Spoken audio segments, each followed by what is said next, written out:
My name's Emma Hogan, and I thought I'd share my top 10 reference photo sites where I find reference photos for my art. Each one is good in its own way for different pictures for different people. I've put a couple on there that I don't really use, but I found extra ones for figure drawing, that kind of thing, because they can be quite a bit harder to find. So the first one is the Colin Bradley School of Art. And he has wildlife pictures, landscapes and wildflowers, etc. So you just go on his site, and these are all royalty free to use, which means you can use them without worry about getting done for using a picture without permission, that kind of thing. So for example, the wildlife photos on here, view images. I got some quite nice moose, squirrels, that kind of thing. So you just go through and click on one that you like and then download it. I don't know how you download it on this one. I've not really used it. Maybe it's this one. Yeah, download here. Okay, on the side there, and then just downloads straight to your downloads on your computer. So that one's quite simple. I don't use this one often because they don't tend to have many images that I'm after, but it is quite nice. So the second one I use is Pixabay. Just go through it, and I would say with Pixabay you've got to be a little bit more careful because anybody can upload pictures to this. So what I would do is I like this dog, then before I download it, I'll click on show details here. And if I can see there's the camera and the specifications and everything, then I would say that's safe. If it says just JPEG, that means possibly someone's uploaded on there without permission of the photographer, and I wouldn't touch that one because it's illegal to use the photo without permission. So even though it's on Pixabay, you do need to be a little bit careful. So the next one I use is called vecteezy.com. It's a bit like Pixabay, but they have on it which ones are free. This one's free. I should imagine a few of them, the ones that you can use, that you can download, it says free, click on it and just put free download. This site asks if you can, mention the photographer when say if you upload it to Instagram and you've done a painting of this, just say, yes, this was by Ralph Caden from Vecteezy, and just give them a little mention. They like that. The next one is Unsplash, which is similar to Pixabay. Same again, where you just go through and look for the image you want, click on it, and just download free. That's another good one. I found quite a few nice images on there. So the other one I like to use is Flickr, but with this one, you can't just help yourself to these photos. These photographers have uploaded these for the world to share their photography. So what I would do is I would click on the image, and I would kindly ask this guy here, Phil Gower, if I could use this image or if I could use all his images. Send him a nice email. Sometimes they flat out say, no, you're not using my image, or you won't get a reply for a long time. And if you don't get a reply, don't use their image, or you might hear back from them like a good couple of months later and they say, yes, you can use it, which is fantastic. And then whenever they upload something and you've asked their permission and they said, you can use all my images. I've had a couple of photographers say, which image do you want to use? And I say which one it is specifically, and they say, yeah, you can use that one, but you can use that one only. So then I take a photograph of that email, so I'm covered. If you did come back later on and say, you've used this without my permission or what have you, I have photographic reference of that. Plus I write it down in my diary. I don't know if I can show it here. This is the reference diaries that I keep. So my piece of art I write on, sorry, so on here I write all the details of what I've created, and then here I will write where I got the reference, references.com. That's a website where you buy your reference photos from. So then I write the photographer generally next to it. I haven't done that with that one for some reason, but I'll check that one out. But I write the photographer as well. But because I bought it from wildlifereference.com, that one's paid for, so it's not so bad. Okay, so the next one is Pexels. Again, that's another site where you just scroll through and click on an image you like and download it. That's another good one. You can just type in at the top what you're looking for, like fox, and then scroll through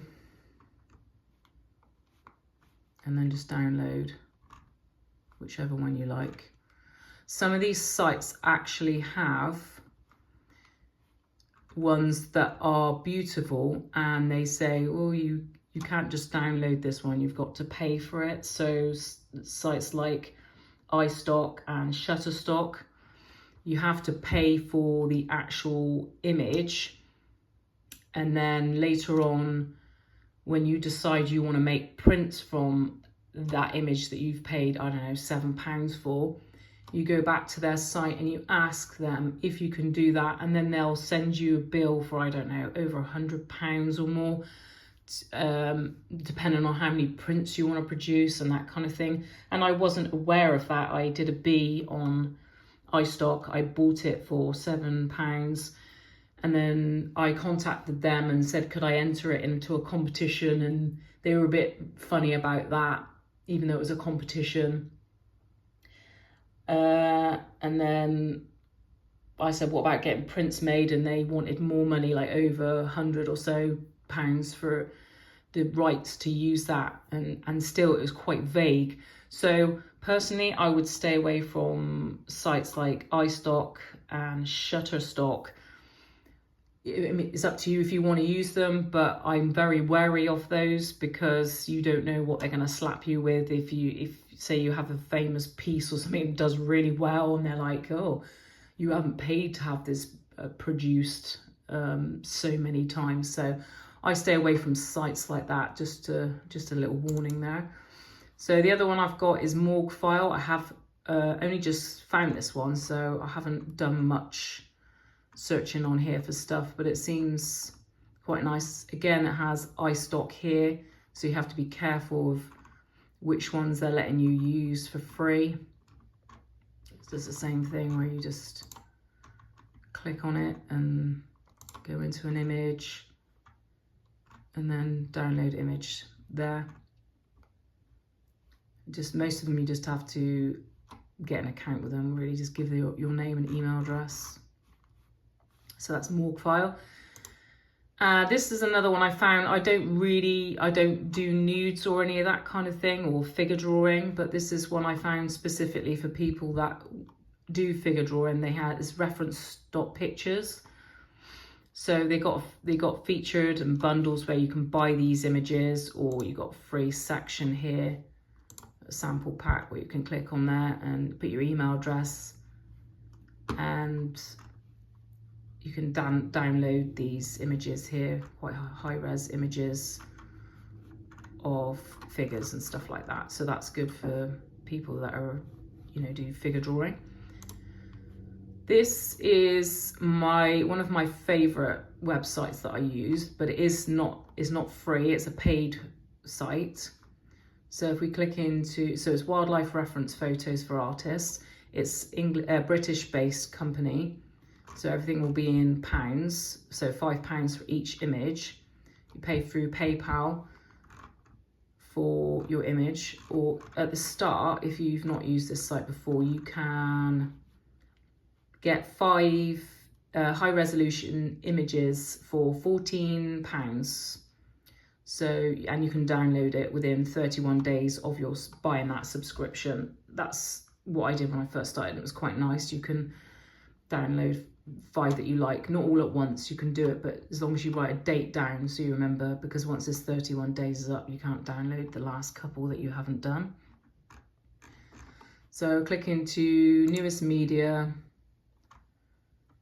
whatever you want to. I always do newest media to see what they've got, and I'll just scroll through and see what I like.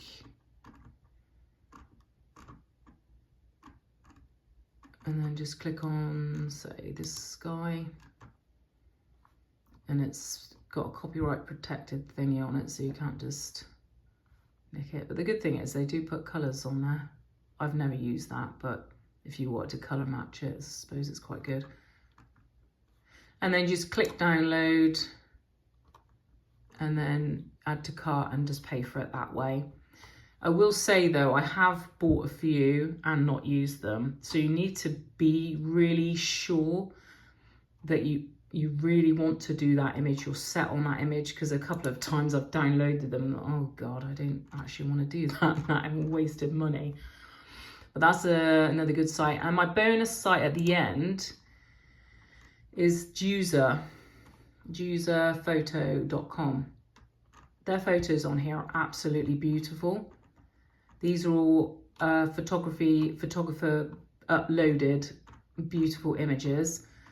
Now, I've never used anything from this site yet because I've never had a reply. So I've gone into, say, this image that I really like, really high def, beautiful image.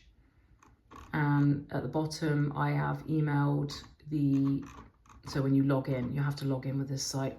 So when I logged in, I've emailed a few photographers and I've had no reply.